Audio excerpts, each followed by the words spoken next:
Calaroga Shark Media.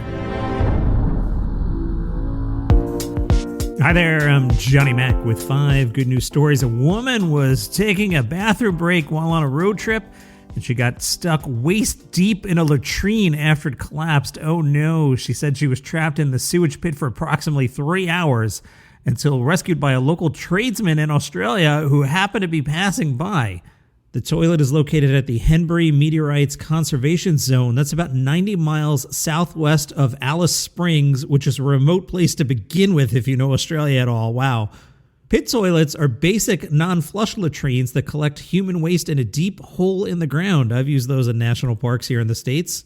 Luckily, the woman had her husband with her. He got the attention of the tradesman. The tradesman lowered a rope into the pit.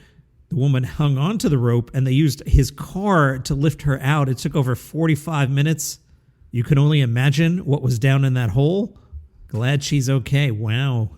Some people take up jogging to stay in shape. One guy looked at some asphalt and said, you know what this needs? Skis. It's another world record, this one by Mr. World Records, cocky name there. Mr. World Records hit 69 miles per hour while being towed on skis across a parking lot. He's Johnny Cruz Buckingham. He was pulled behind a car to reach the speed, setting the record for fastest towed asphalt skiing. Mr. World Records says the stunt was meant to inspire his child to set big goals and reach for the stars. Nice job by some hockey fans during the Stanley Cup playoffs up in Buffalo. Cammie was singing the opening notes of O Canada, and a technical glitch caused her microphone to cut out. So what happened? The crowd stepped in to finish the song. The Buffalo Sabres have maintained a dual anthem tradition. As Buffalo is just minutes from the Canadian border, the Sabres have played 2 national anthems regardless of the opponent before every home game since 1970. Sabres lost that game 2-1 in overtime, but they did win the series in Game 6, their first playoff series win since 2007. Congratulations. Do you like pull-ups? A guy named Xavier did. Listen to this number. 12,412 pull-ups in 24 hours. That doesn't even sound like a real number. He did this over last weekend. He started at 10 a.m. on Saturday and finished at 10 a.m. on Sunday. 12,412 all day, all night pull-ups.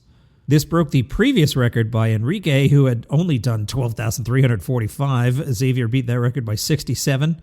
Xavier said he got seriously into pull-ups about 3 years ago because he was trying to outdo a friend. There's an understatement. 12,412. Wow. All right, I've got a twist on the, hey, good news, we found your zebra story. In Armenia, the police got a call that a zebra had escaped from the zoo and was wandering loose in the neighborhood. Police responded, zoo was contacted, everybody went out looking for the zebra. You've heard me do this kind of story before. Here's a new version on it. It wasn't a zebra, it was a donkey that someone had painted black and white stripes on. The idea was to walk the fake zebra out onto the avenue and film a video. The zoo issued a statement to clear things up. They said, the news story this morning was nothing more than a failed joke. A citizen whose identity is currently being determined by law enforcement painted his donkey with stripes and took it to the street to film a video. I would like to inform you that the zebras at the zoo are safe and in their free enclosure. The zoo wants to remind you that this kind of stunt is actually dangerous for the animal because chemical dyes can be toxic to animals and cause real health problems. And those are your 5 good news stories for today. Have a great day.